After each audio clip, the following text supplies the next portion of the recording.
What's good, everybody? Valor here once again. Welcome back down to the workshop. We're down here once again because it's time to take a look at the FTEC-1 by Foam Technician. Now, you might know Foam Technician from his other parts for like the Takedown, the Chrono, Sita, what have you. But this is his first fully 3D printed blaster. It's fully custom designed and everything, and it is really cool. It is a pump action Springer that is grip fed with an expandable stock, plenty of options for Picatinny accessories, and hits like a truck. Now, the first thing you might notice about this is my custom sort of paint job on it. I spent a lot of time, sanding and filling it because I initially wanted to just have it be yellow printed plastic, but my initial prints of the body and everything weren't up to my standards because it was cheap filament. But I decided to use that as an opportunity to sand, fill, and make this thing super smooth because it's been a while since I've done a sort of paint job like this. As you can see, I've got some nice decals on here, kind of going with the sort of Cyberpunk aesthetic, kind of riding on that hype train for Cyberpunk 2077, because even though it's had a disastrous launch, the people who've played it are still enjoying it, so, But this is a great little blaster. Now, down to the features of this thing. First off, you've got yourself a nice pump grip. This is a fully custom one made for the FTEC. And he also has an option for a angled version now that is like slightly tilted, which, similar to the worker angled foregrip type thing. You can also use whatever pump grips on there, but something like this is this compact, you really want a vertical foregrip because your hands are getting very, very close to each other. You can see that. You've got your top and side Picatinny rails, which are great for accessories. I currently have just an airsoft red dot with a laser and a clamp-on Picatinny sling point because there are no other sort of sling points on this blaster.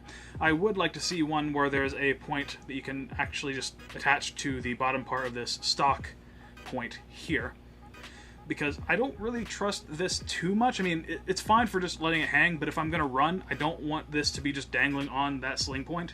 Just because it's held in the screws, even though there's a lot of them, you don't want that to get just ripped out and strip those holes. Moving back here, you got your nice straight grip. It is a little bit more of a rectangular grip than what you might expect from something like the Woozy or whatever. It's fine for what it is because of the way he has the button mag release here.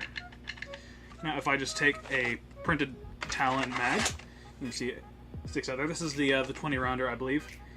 To pull out, you just push your thumb up as you grab the mag and pull.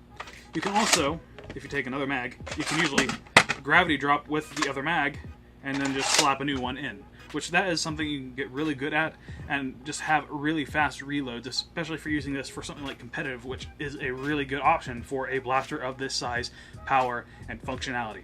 Moving on to the back, you've got yourself a collapsing stock. Right now it's really, really short. I mean, you could still kind of shoulder it if you really needed to, but if you're like me and you're about 6 feet tall, you can extend it out, and it is very, very sturdy. I printed all this myself, by the way. He didn't send it to me for anything. I actually paid for the files and everything because I was just really excited for this blaster just because of what it is and what it does. And yeah, it's just 2 steel bars with the notches cut out into each one.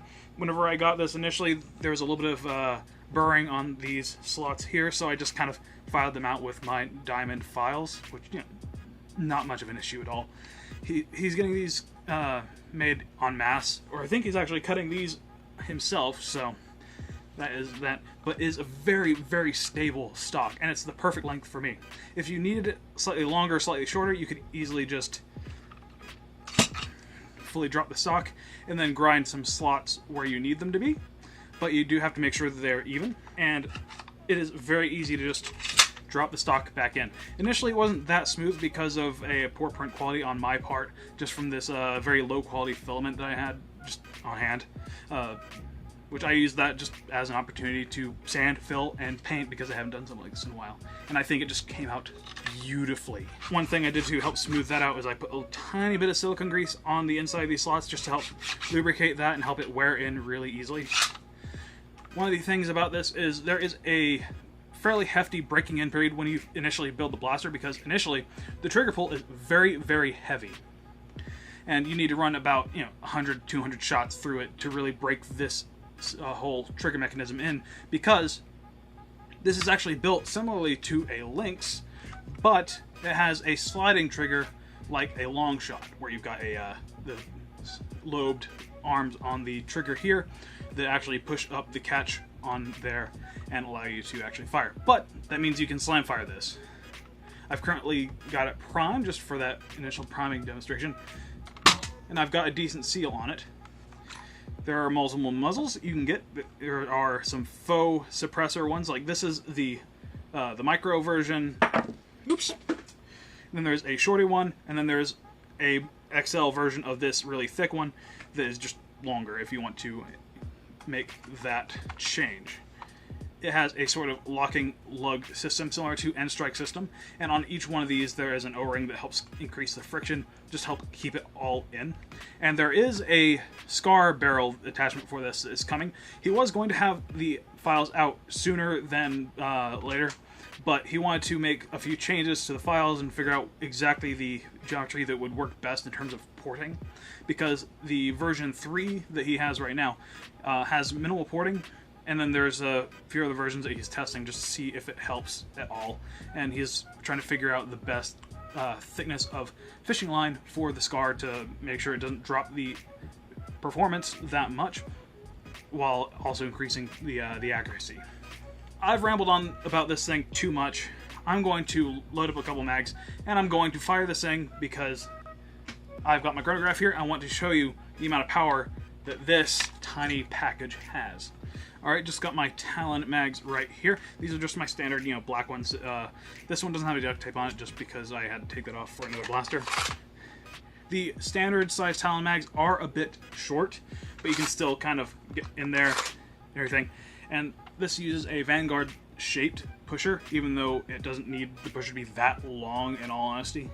He could have gotten away with one that was a little bit shorter or anything, but this way you're not going to have uneven pressure on your darts in here, which can make things mess up a little bit. And yeah, we're just going to fire off a few into the chronograph here. 207, 217, 224, 193. These darts have been in this mag for a little while. 219. And I need to do a little bit of maintenance to this thing just because I've been using this barrel a lot. But it is fairly consistent right now. And another thing you can do is the barrels are easy to swap. That is because these are actually just custom made with 9/16 brass and 17/32 brass, just nested inside each other, which means that you can easily just swap these out and have different lengths of 17/32 in here. So if you have a heavier spring, which right now it has the custom wound 16 kilogram spring in it, you can actually do some pretty neat things with that. But as it is, it's kind of difficult to actually get to the spring because you have to undo a lot of parts on this to get to the internals. You have to undo a few screws up here, there's one down here, there's some right here, then you have to undo the pump, which is attached to the catch, and then you're able to just slide this whole front off to actually get to the spring, which it looks like the springs are about Chronos size, so if you have a Chronos spring, it might fit in here. I need to test that, but I want to build another one of these that is lower powered, so I'll end up doing a lot of testing with that whenever I do that. But since it's built like a Lynx, you can actually slam fire it. And it's just great. See how many darts in here? I've got 3 more. And the fact that you can slam fire this thing so easily, part of that is the smoothness from me sanding and filling on the pump and everything, and part of that is just the breaking in period where you just you put a little bit of grease on the inside of it on the moving parts and just wear it in. And slam firing it in that breaking in period will help it a lot better. And yeah, you can still do your mag drops and everything, which if you like to be tactical and fast, that's a good way to do it. A little bit of flare on the bottom of the grip here, which this is actually a new iteration of the grip compared to the ones that you've probably seen on Foam Technician's Instagram. It's still a little bit blocky, but I don't mind so much, especially considering most of your weight isn't going onto the grip. It's going onto the front grip, which is actually really comfy, and your shoulder. especially if you're doing a competitive sort of scenario where you're shouldering this a lot, and you have, you know, you're shouldered, you're sighted in, you're firing and everything. Or you could, you know, just feel it. And it's not that bad in terms of that, especially if you're wearing gloves like I do whenever I play competitively. And yeah, this thing is just... This would be great for HVZ with lower powered, but currently, where it's hitting, you know, over 200, almost 250, the 16 kilogram setup, he says, is meant to hit around that 230 mark, which I can see that. I've actually hit and exceeded 230 whenever I first built this. I just needed to have that breaking in period. And with the Scarborough, you'll obviously take it down, which there's no point in having something that shoots super high FPS if you're not able to hit anything with it. But all this comes at a cost. The files are $30 on his website, and then a hardware kit is $60. And I think it's like, you know, $5-6 bucks. Actually, I think it might be $8 for a main spring for this thing if you want to have a slightly lower powered spring. Currently, he has a 16 and a 13 kg spring. The 16, you know, hits that, is supposed to top out around 230. The 13's meant to top out around 200, and then he's going to have a even lower powered spring that's, I think he's meaning to make it top out around 150, 130-ish for HVZ, which I think is a really good number to hit. Which I think he should really talk to the turf guys to get some custom-wound springs rather than whoever he's talking to in California. Because turf springs in this platform, to increase the consistency and efficiency, will be excellent. But yeah, files are $30, hardware kits are $60. That's $90 for this blaster, if not counting the cost of filament, which, you know, it doesn't take that much filament, to be honest. It's just the main parts are large, long prints, which you can actually get away with printing these parts on an Ender 3 even, which is perfectly suitable, like, because most people that have a 3D printer will have something that's at least Ender 3 sized. Might not be able to get away with printing it on something smaller like a Monoprice Select Mini or something, but, you know, it is what it is. And yeah, he didn't send me the files or hardware for free or anything. I paid for it myself, so my views are completely my own. He's not even seen this yet, so yeah. I'll put links down below to Foam Technician's website if you like what you see here and you think it is worth it. As ever, my name is Valor. Thanks for watching.